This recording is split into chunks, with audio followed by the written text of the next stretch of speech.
you to be offloaded for, but here is some more information to digest. It's the BP of Game 4, Blacklist against Team Secret. This momentum, Blacklist International, a much-needed game win too for this best of 5. Team Secret has been focusing this ban onto the Ogren and the Musashi. Later did they know, they didn't expect the Nazha to show up. Neza and the Liu Bang. Combining those forces plus the Zhang Fei, you really need to think on who is the playmaker now in Blacklist. They pick up the Zhang Fei first on a first pick. The Team Secret has priority, but this opens up power picks as well for Blacklist to be taken away, such as the Arlie. We've seen them use the Shangguan too, even the Dahlia. The question is, will they go for it? No, not changing a bit from how their games went. Gun and Mo, Luong spotted as well, so not changing at all. They gave the Zhang Fei away, but I think Blacklist will really need to find here. But for this first pick alone from Ganmo, really is a solution for the frontline toughness of Zhang Fei. Yes, I mean, the Zhang Fei does switch hands to Hu Han. I mean, throughout the entire of the group stages, we've been basically seeing him on the Enchantress supports like the Diadia, the Dolia, the Chao. But this time around, we're actually going to get a bit of a tank going into the support of Team Secret. Maybe this is the secret that they need. This is their secret weapon of Hu Han, but they do pair it up with the Monkey and the Arlie. But we look over to the side of Blacklist, the Ganamo once more, the Lung once more, but they're pairing it up with the Lee and Bo. That could either be into the support role or even the clash lane. Arlie, we were talking about that earlier. Like, will Arlie be in the hands of Blacklist this time? But the Zhang Fei, you don't want to let go either. Blacklist is much more prepared to handle this problem, the Arlie and the Zhang Fei. You have the peel, yes, but one thing also to note that the forged blades of the Gun and Moan doesn't just reach like frontline peel. It could penetrate from the back, knowing the distance, how it circulates. But yeah, it catches, it gives too much damage early to mid game, and Team Secret needs to have a follow through for this defense. Yeah, follow through for the defense day is needed, but you kind of see here that Blacklist have banned out the Angela, maybe preempting it because of the Liam Po, right? It's a great counter for the Liam Po anti-tank mage. If they decide to go for anything more tanky, it kind of becomes quite troublesome, quite over-incumbent, especially when you're going against an Arlie that is quite slippery in these team fights. But really interested to see how Sun adapts onto the Arlie. We've seen him on the Marco Polo, we saw him on Lady Sun twice, and now we're getting to see him on this more agile sort of like playmaking hero. But speaking of playmaking, for Chami, he gets the Dharma. Ooh, okay, Dharma. So, for those of you who are watching and still practicing the Arlie right onto your games, the only thing that the Arlie can stand is one quick crowd control. And Dharma on the hands of Blacklist International has been a great pacifier. Despite how the Shawan being picked up in the Guan Yu, I think Blacklist is eyeing on how to penetrate the backline of Team Secret moving forward, because this could be their best game that they could give for the last possible match. Again, in the best of 5, this is where you put your momentum in. And for the Dharma, and they go back for the Hanshin. Going back to the drawing board where it all started from the group stages. Don't fix what's broken, but for this, they have more ways to answer to slow down this Arlie and probably slow down the Shangguan as well. Yeah, I'm not too sure about the Hanshin this time around. I mean, there's more CC on the side of Blacklist in this one. So let's see if they're able to kind of pair it up with the Lee and Po, and it's going to make a little bit more sense, a little bit more of a better pick, right? Because I mean, in game 2, it wasn't the greatest, right?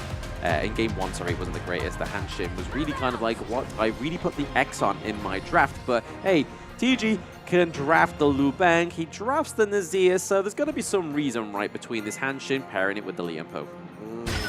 We've seen the Lee and Po work wonders for the front line. No wonder they banned out the Angela moving forward into the draft. It's more likely, yeah, we don't want that kind of insta burst. We've seen Angela picking time and time again. And so far, they want to start with this. Mid lane pressure, we've seen that normal like rotation for the farm end of Roamer. We just start with the mid lane. Get that mid money in and follow through a invade in the jungle. That's 4-man rotation right onto the camp of Team Secret. Yeah, I think the side of Blacklist need to do this right, because if Team Secret get any kind of breathing room with this team comp, especially with the Guan Yu and the Monkey, it could be troublesome for the side of Blacklist. So they gotta kind of try and make their stamp on the Gorge, very early on. But right now, you can kind of see that they're able to take the Crimson Golem from Team Secret, and now that Hanshin's going back over and taking the Azure Golem for himself. Yeah, Friday pre-made rank matches now available for Friday Frenzy. Win amazing skins. You too can get it. The Fang skin as well. I got that earlier. So if you could keep winning on your games of today, yeah, go get the chance and play on that minigame right on to the end of the game. Team Secret so far eyeing on the farm lane for protection, but they're really calling attention once more in BLACKLIST International side. Yes, looking to try and gain that. Okay, the Dream Ball does land in the mid lane. A 2v1 between TNX, Suzanne, Juicy, and Aaron. A lot of blows being traded there. We do see Hanshin actually dives in a little bit too close, but you can kind of see just from that interaction that TNX is actually ahead of the levels in the jungle. I think the level XP gap here is the much awaited contention between these two. Because if you are Luong, if you are Arlie, one thing that you can race for is the EXP. Like, the Arlie right now is just too soft and squishy, and there's no item that could come forward, not unless you got the Tyrant early. But it's still not 4 minutes just yet, and there's no green signal from these two teams to show. But not unless the Luong can have an early game way to dominate this kind of situation. But Chaz, one thing also that I noticed is he's not losing that vision from the camp that BLACKLIST International can be invaded with. So I think they're just more likely equalizing that there's no fight coming on from the few moments from now situation and just capitalize on it. Yeah, I mean, they've got to kind of do something earlier on, right? They've got to make sure that either kind of neutralize this lead and kind of keep it in the same way, or they take something before the pre-4 minutes. Because the first 4 minutes, if you get something done within that, it's kind of like a really good position to be in as the Tyrants come up and the other neutral objective. Already baiting out some of the blows there. It is going to be Arlie with the Paracel, just trying to kind of like, hey, you can hit me Golden Kite, but I can get away from this.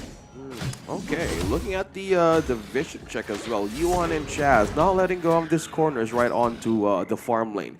These are deadly corners that I experienced in my games. It's just so hard to handle, not unless you have a very tanky frontliner. So pick up on Hanshin, slowly building up with the Blazing Cape. Also magic damage for the gun and Mo. We're looking at the staple, the usual items that you want to take in with the gun and Mo earlier. So this is like the same situation they were trying to see here, rather than committing to early game mistakes. But so far, Team Secret was slowly seeing a small lead happen, but yeah, but they just keep on invading and just going over the visions too.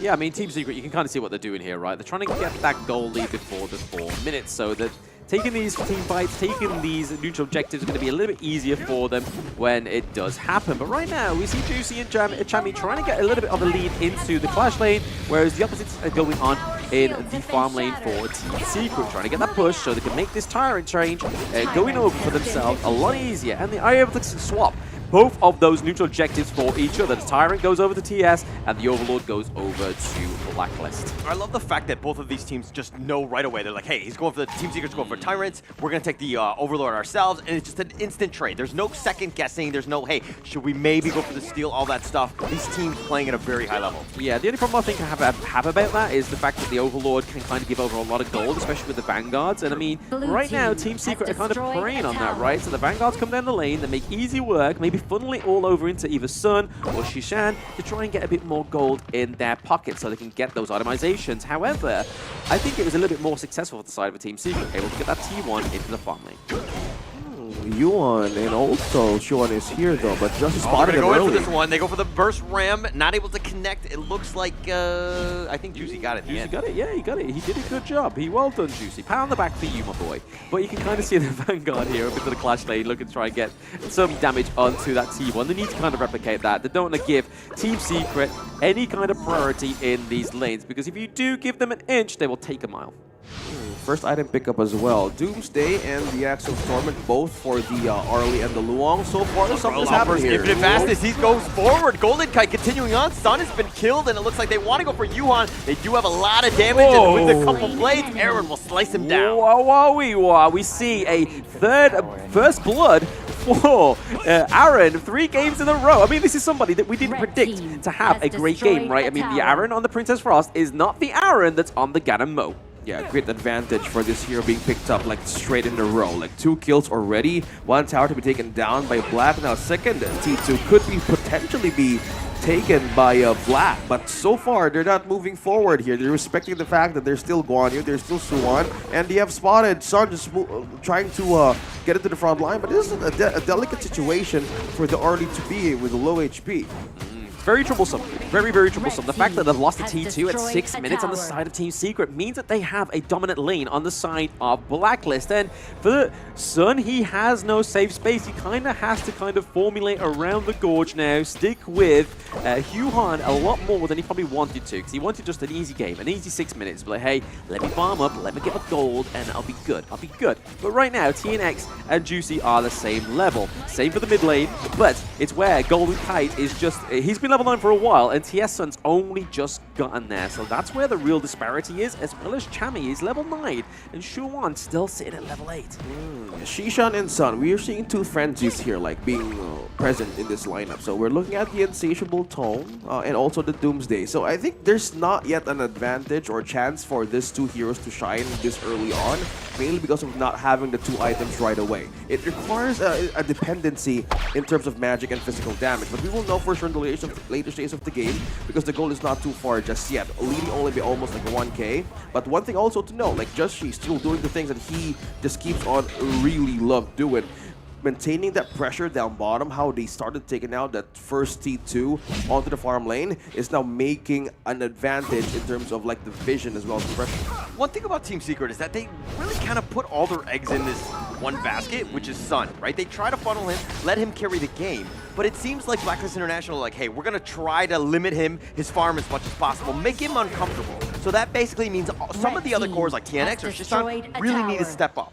Yeah, I mean, they see the investment on the side of Blacklist, right? They're like, hey, that's where they're investing all their money into. Where all that crypto is going is onto Sun. But unfortunately, it's being cut off within some kind of black market hack from the side of Blacklist. They are looking for some fights. Yeah, I mean, it just sounds like you're speaking from experience with that one. How did you know?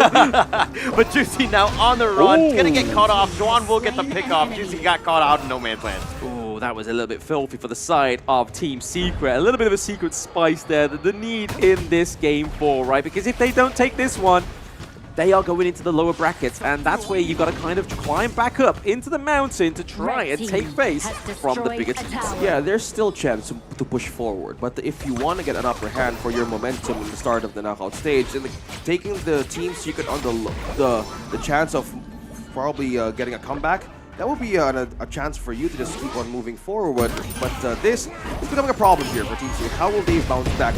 All the unbridled offers connecting out to 2. TNX with a nice dream roll on the infinite fastness. He's going to go forward. Golden Kite can only go forward. He goes to the heart of the enemy team, but he flashes, and he seems to continue a fight, but he gets pushed back with the heroic charge. Juan will pick him off. Golden Kite is down for the count, but now the dash away, the burst ram, the Magma Slam, just creating these zones, and now Blacklist International have a 1 for 2. The Magma Slam Whammer Jam, I think I'm going to call that combo, right? I mean, they were coming at from 3 different angles. The Zhongfei, the TNX, and then they also had the Guan Yu. And like you said, Guan Yu can only go forward. He cannot go back on a horse. Yeah, unfortunately for him. But, I mean, Golden Kite, every single infinite fastness, always hitting like 2 or 3 members. Yeah. He is not scared. No, he's a very aggressive marksman in this side of Blacklist, right? He can do a lot of damage. And this is the point of Lung, right? He has the infinite fastness, can use it for defensive, aggressive measures, and do a lot of damage with those flaming palms. And I like the fact that he uses Ride in the Wind onto Ali, because Ali tries to go in with the Parasol, tries to be this little sneaky, but she then gets whisked away by this whirlwind. We see the change of minds of Team Secret right now, having the Blazing Cape. So this is like a tier protection that they can do for the front line of Blacklist, because the damage here would really come from Shishan and Sun. Not yet though. We still have 2 items C slowly picking up by TS, but not yet for a distance that they can commit for a longer stage of the game. We're looking at some traits. You're looking at the objective from the Titan Overlord. They need the damage. This is like completely answering the fact that why you're going for that Blazing Cape the defense. The Team Secret is really lacking the damage as of this moment, and they do really want to commit to any team fights. But one thing that Blacklist has been winning from the minute that they have started 5, this is just the lane pushing. The Shadow Tyrant, Shadow Overlord, they had half as well with the trade of this major objective to have this game, but this will really push another rotation occasion as well for Blacklist. Looking at the items here, Insatiable Toe, and also the 3 Trinity power picks for this early. You have the Eternity Blade, Doomsday, and Shadow Ripper present. This is damage, but this is not really the great cause for a winning condition. We're still waiting for the right moment for this early to shine, but so far this has become a problem. When is the right time for Team Secret to strike? Because Blacklist, well, right now, if we compare the lead, Team Secret has eyes on coming back. Yeah, the T2 gets taken down into the mid lane. Connecting down to 2, the Umbrella Uppers pushing him back. I think that's going to be the end of it, but the Dream Roam, oh, the Flash Golden Cut actually got picked off. Yannick's just comboing that on, but now the Magma Slam, he's getting gone on. Juan does not care with the Soaring Green Dragon. Heroic charge. Buddy, you're in the wrong side of the base, and he's gonna go down. He kind of like leaped over like the embankment. It was like, wait, where am I? Like, what's going on? Why are the turrets shooting at me? Oh, I'm not in blue base? Yeah, that's crazy. But Team Secret with a great engage there, right? A lot of damage and taking out Golden Knight. Yeah, we kind of see it as a sacrifice, but it was mainly the by backside, time for Team Secret. Eric going down, he gets picked off. He's knocked up though. The Enlightenment from Chammy does make him pay. This T3's taking a little bit of damage, but Team Secret can't push because they don't have minions. Yes, they don't have minions, and you can kind of see here that TNX is like, hey, I don't want to take this fight from Chammy because I do a lot of damage, and then obviously Golden Kite is here as well. But this is where the priority is for Blacklist, right? They've got the eyes on the goal. They need to kind of make sure that they make most out of this Clash Lane pick. This was the moment of the instant replay. We were looking at the Suwon just diving in very aggressively. We might see it as a normal thing to do, but if we want to extend more of the situation on how we observe that kind of fight that Suwon did, it was mainly just putting Blacklist into their own base by not letting them through to defend their tier 2 turrets. And with that kind of pressure Team Secret committed, it was a worth it situation that the Suwon to be an I die, yes, but they have taken turrets left, and so far that slither of health that T3 has right onto the bottom lane will be an answer for the late game comeback.